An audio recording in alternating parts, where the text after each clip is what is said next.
Welcome, golf fans, and this is your golf guru going to help you with understanding the Northern Trust, kind of navigating the waters, make sure you miss the chalk bombs, find the pivot plays. I'll give you my sleeper, who I'm fading, and my winner at the end of this. I think a lot of this has been spoken about, so I'm not going to give a lot of information on Northern Trust, but it's played at TPC Boston this year. In the past, the Northern Trust was played at Liberty National. This used to be the Dell Technologies and the FedEx playoffs, but of course down to 3 events, and so the Northern Trust has moved back to the TPC. This course tends to fade, this course tends to lean towards the long hitters, someone that hits the irons long, who can score on par 4s, 450 to 500, can take advantage of the par 5s. They are very gettable. And so that is enough on that, and let's get into the actual players. All right, so from the 11K to 9K, you've got Morikawa coming in at the highest owned projection at this point at almost 21%. I get it. I understand. He's a stud, but what I'm going with here is I'm fading him because the last time he won at the workday, then came out and played the Memorial, ended up at 48th. I think, you win your first major ever. He's a year on tour. I think the guy is, just going to be amazing. But for that price at 10-2 and for that highly owned, I think I'm going to take a pass. Who I'm pivoting to is Dustin Johnson. $200 more at 10-4, but coming in at less than half the ownership. I think people are glancing over DJ. I think people also forgetting over his last 4 tournaments. He had a win at the Travelers. He was the runner-up of the PGA again, kind of fell at the very end to get another second place. But he had a 12th at the WGC. When the putter's moving well, which it has been, he gained 6 strokes at the PGA, gained 6 strokes with the putter at the Travelers, but lost 6 at Memorial. And then, of course, we had the miscut with shooting the 80s, but understandably he explained that he got in some bad swing habits, and that caused a problem with the back. So I'm back on DJ, and if you are looking for the pivot for the super kind of leverage play, Brooks Koepka right now, and this is being recorded at Wednesday afternoon, is projected at 5.7%. and is at a significant discount. So if you went with Brooks, who's only won 4 majors and typically likes these kind of fields and events and likes big money, I know we're a little worried about recent form, but he did look at the PGA. Believe he ended up at he had a second at the WGC, a 29th at the PGA.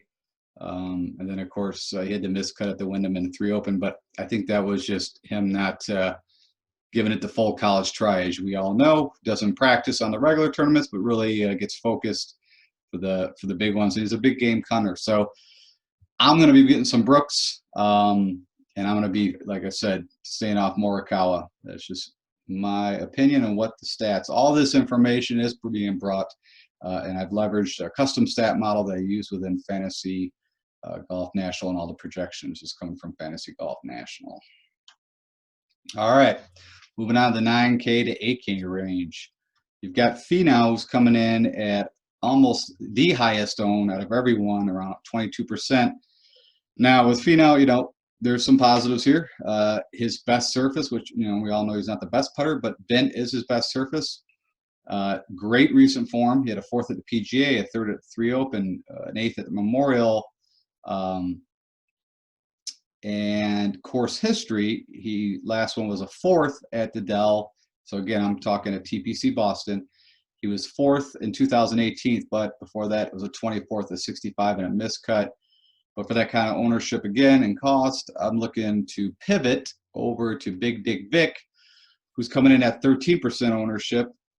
And also we know that these are kind of similar players. And when I say that, long, straight off the tee, great approach shots, but where they both struggles with the putter, but bent grass is also Vic's best surface. It is a positive, and you know, since the restart, he's made 9 straight cuts. He had well, he had a miscut at the Honda, but since the restart, he has not missed, and he's had a top 3 finish at Workday, 11th at the Travelers, the 12th at the Rocket, and you know, for like I said, for the course history, he has nothing. But you know, I'm gonna be getting on the Vic train on this one. I think he's a nice pivot.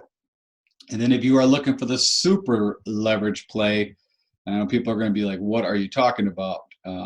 With Fleetwood's recent form, but you know, he's only played in a few tournaments since he's been back. There's areas of Fleetwood's game that I know is strong and it's going to fit this course. And if he can just get the approach shots dialed in and figured out, I think he could be deadly. With a 3.1% ownership and a nice, you know, I want to say in this field, he's, you know, more expensive than the other two, but if you kind of put him where the tier he lives, he's not expensive at all. And I think it's time to get on the Fleetwood train. Bent grass is slightly negative. Poa is his best, but since the restart, like I said, the approach has just left him. But the putter is showing life over the last 3 rounds. So again, it's a very strong leverage play. So I'll be trying to get some Fleetwood in there. And again, ultimately, my goal is to win the Million Maker, or this week the 500K. I'm not looking to just cash, you know, make $5-10 on my entry. So again, this is just giving you information on which way to go if you're looking for some alternatives. All right, moving on to the 8K range. You got Wolf coming in at the highest at 16.4. Again, I understand it. I'm not saying it's you know, it's well deserved. But bent grass is his worst surface, and where he has at times struggled. I think he's a good putter. I'm not saying he's a bad putter, but you know, that I think if he could have made some putts, he could have actually had some recent wins, except for the past 3M a year ago. Recent over the past 4 events, he's got a 4th at the PGA, a 12th at the 3M, a 22nd at Memorial, which was under tough conditions, and he had a 49th at the WGC. The guy's just, like I said, crushing it tee to green right now. This course fits up well for him. But considering that the putter has been a negative for him and that bent is his least favorite surface, or where he performs is, you know, the worst at, I'm going to try to pivot. And I think I'm moving over my shares to Terrell Hatton, who is just about 10% owned. Bent grass is also not his favorite, but this guy was just a machine through the WGC Mexico, all the way through to Rocket Mortgage. You know, he won the API. He was 3rd at RBC, a 6th at WGC Mexico, a 4th at Rocket Mortgage. I mean, the guy was just top 5, top 10 and was just crushing all categories. And then, you know, he had a miscut at the PGA, and it was, you know, just his short game around the green and putting was just falling apart. And he was actually bad in all categories. And so I'm chalking it up as just one of those weekends, or well, one of those Thursday, Fridays. So I will be shifting from Wolf over to Hatton, and for the big leverage play, I'm going to be putting some shares in the Rose. You know, bent is his favorite surface. You know, since the restart, he had a 3rd at the Charles Schwab, a 9th at the PGA, a 14th at the RBC, but also got a sprinkle in. There's 4 miscuts in there. But solid course history at TPC Boston, a 2nd in 2018, a 10th in 2017, a 16th in 2012. Also had a couple at a miscut and a 57th in there. But you know, Rose is a pure pro, and even at the Wyndham, even though he was out of it and shot that terrible Thursday round, you know, the guy just kept working at it, trying to find something out. He did. He started stringing some birdies together. So, you know, I don't think it's that crazy, and I am going to be jumping on that leverage play there. All right, moving to the mid-7s. You got Doc Redman coming in, who this course, again, is well suited for him. His best surface is bent, but it's still not a positive surface. So he has no surface that he actually gains strokes on. And, of course, if you've watched some of the recent, you know, the guy, you know, if he can make a 3-footer, would have won maybe a couple of these past tournaments. But over the past 7 events, he's got a great recent form. He had a 3rd at the Wyndham, 11th at the Travelers. He had 2 top 21s at the Rocket, the RBC. He also had 2 missed cuts in July, 1 at the Memorial, which, tough conditions. But again, putting around the green, it's just been killing him. So I would literally, and as mentioned, he's coming in almost 12% owned. I think this guy, HV3, is pretty much the same exact player. Nothing said, but he's the same price, but actually has less ownership. So my pivot is going to be over to HV3. And like I said, from a course history, I believe he has actually never played at TPC.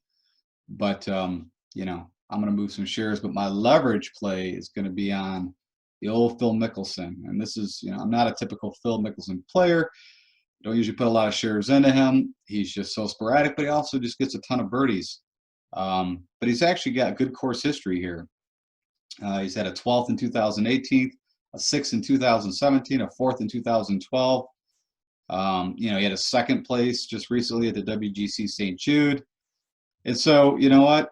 I'm gonna go on a limb. It's very volatile, but you know what? To get that kind of leverage in this range, I'm gonna get some Phil. All right, now the 7K to the 6K range. The chalk bomb going on is Cam Davis, and I get it. He's had some good recent form. Bent is a positive putting surface for him, way better than Bermuda. So if you think about like the Wyndham, where he actually had a 15th, if he's on Bent, could have been even higher. He had a 12th at the 3 Open, but what people also just forgot is that before that he missed 4 cuts in a row. He has no previous course history at TPC Boston, but converting eagles over the past 36 rounds in my custom stat model, he's ranked number 14, and you got to be able to eagle these holes. And he's also 16 for opportunities gained. On the downside, he's 94th in putting, and on the very crucial par 4s that are ranked between about 400 to 500 yards, he's 99th. And there's 6 of these par 4s at TPC Boston. So I'm going to go ahead and get away from that ownership of 12% and try to move some shares over to Fratelli. Nylon, Dylon.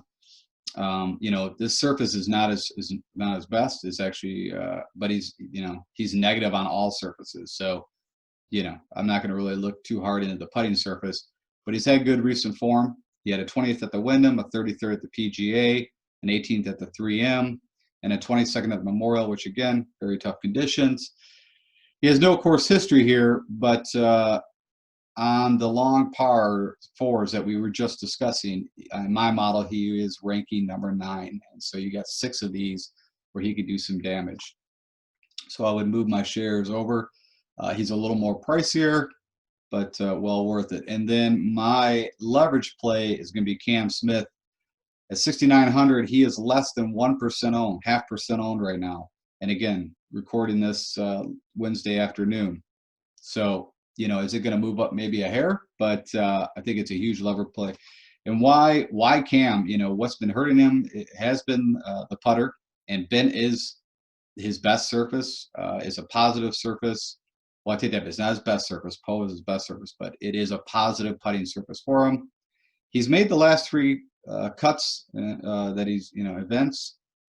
He won the Sony to start the 2020 year off, and what's been killing him is just off the tee. The course history here is what's interested me. 2018 at TPC Boston at the Dell Tech, he ended up 3rd, and so I'm hoping that Cam can get there, get some good vibes, get that off the tee game fixed out, and if he does, you got your dark horse that could really get you up there, and you have the leverage. All right, let's get into my fade, my sleeper, and my pick to be the winner. And so who I will be fading this week at the Northern Trust is Scotty Scheffler, due to a few reasons. First off, the ownership's just getting a little crazy for me. He was a DFS darling, early on, just getting tons of points. But then, kind of went on a miscut and just was a disaster. But then lately, last couple rounds or last couple events, you know, he's been putting way above his pay grade. He's been gaining almost 5 strokes for the last 2 events, the PGA and the Wyndham. And yeah, I'm getting off him. I think he's going to come back to earth. And once you get to double digits and you get to the price tag of 8,100, you know, I think there's someone better that I can move to. And who I'm looking at is Lonto Griffin, where I'll be getting some shares. He's also like a $1,400 discount, but his ownership is at 2%, so a little over 2%. And what I've sat and tracked with Lonto is every time he is priced under 7K, he 10x's his value. So for what you're paying for this guy and where he ends up in DFS points, it is well worth it. And he has never missed yet. He's had, you know, not bad recent form. He was 19th at the PGA, a 44th at the Memorial. He had a couple top 25s during the summer round. So it's a huge leverage play, and I think it's a steal at 6,700. So that is where I will be looking. And then who I am picking to win the Northern Trust, technically it would be back-to-back winners, but on different courses, it would be Reed. And why I like Reed, now again, his ownership's high, but his price comparative, you can do a lot of things when you start your build with Reed. Bent is his favorite putting surface, and we already know that he is one of the better putters. He gains the most strokes out of the field when playing on a difficult track. He's had a great recent form, winning the WGC Mexico. He had 3 top 10s, the Schwab, the Memorial, the Wyndham. I mean, this guy is just killing it tee to green, and his only negative in the last 2 events, is his approach. He's faltered a little bit in around the green, which we know around the green he's typically magic. So I see that to be a change. Also, course history is first class. He, at TPC Boston, has a 4th, a 5th, and a 6th, all ranging from 2017 to 2015. He placed 35th in 2018, but again, as I mentioned, he just won this tournament at Liberty National, which I think is a very comparable course. In length, it's almost identical. It is a par 72 instead of a 71, but they also do have a lot of the par 4s that range the same distance, 4 to 500. Some of the key performance categories that you need to do very well at to win at Liberty National was the long approach shots and knee distance off the tee. Yes, he's not a bomber, but as you see, he's won there, won just last year. And so, typically I don't look for the back-to-back, but this is different. It's not the same course. So I'm picking my winner to be Patrick Reed. I hope with this understanding of the different ownerships, where you can find some leverage plays, that you have a very successful Northern Trust fantasy round. So all the best. Hit the like button if this provided any value, and have a great tournament. Take care.